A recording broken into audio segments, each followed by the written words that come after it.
మన ప్రభు అయిన యేసుక్రీస్తు నామంలో మీ అందరికీ శుభములు. నేటి మన ధ్యానాంశము కీర్తనలు గ్రంథము 107వ కీర్తన 17వ వచనము. బుద్ధిహీనులు తమ దుష్ట ప్రవర్తన చేతను తమ దోషము చేతను బాధ తెచ్చుకొందురు. ప్రియ దేవుని బిడ్డలారా, దుష్ట ప్రవర్తన ప్రవర్తించడము మంచిది కాదు. దోషపూరితమైన ప్రవర్తన కలిగిన వారు శిక్షను తప్పించుకొనలేరు.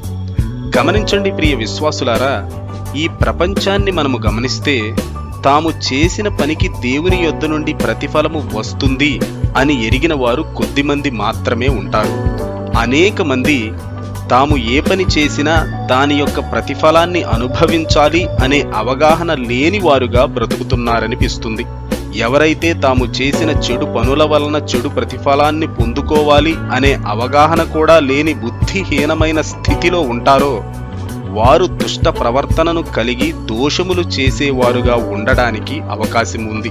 అలా దుష్టత్వాన్ని జరిగించి దోషపూరితముగా ప్రవర్తించిన వారు వారి మీదకు వారే అనేకమైన బాధలను తెచ్చుకుంటారు.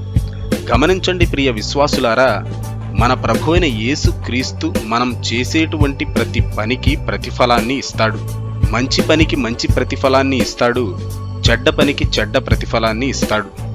కాబట్టి మనమందరము ఈ విషయాన్ని బాగుగా ఎరిగిన వారమై మన ప్రవర్తన అంతా వాక్యానుసారమైనదిగా, న్యాయమైనదిగా, నీతి కలిగినదిగా, మంచిదిగా ఉండునట్లుగా జాగ్రత్త పడాలి.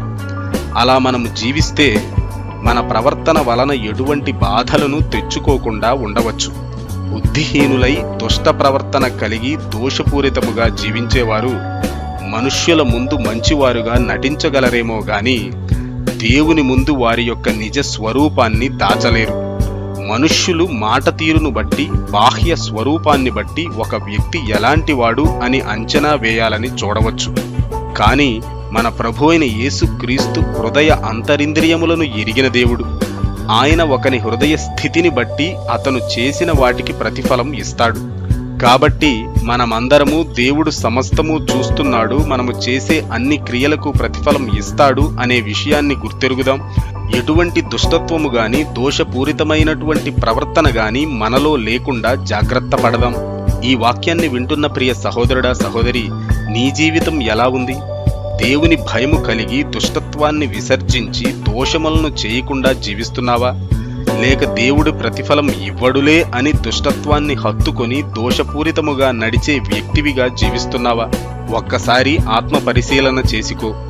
ప్రకటింపబడిన వాక్యము వలన నీ మనస్సాక్షి చేత ఒకవేళ నీవు గద్దింపబడితే ఈనాడే పశ్చాత్తాపపడి నీ మనస్సు మార్చుకో. బాధలు తెచ్చుకునేటువంటి అగచాట్ల మారి జీవితాన్ని జీవించకుండా వాక్యానుసారముగా జీవించి మన ప్రభువైన యేసుక్రీస్తు చేత అత్యధికముగా ఆశీర్వదింపబడు. ఆ విధంగా జీవించడానికి ఈ వీడియోను చూస్తున్న వారందరికీ మన ప్రభువైన యేసుక్రీస్తు సహాయము చేయునుగాక. ఆమేన్.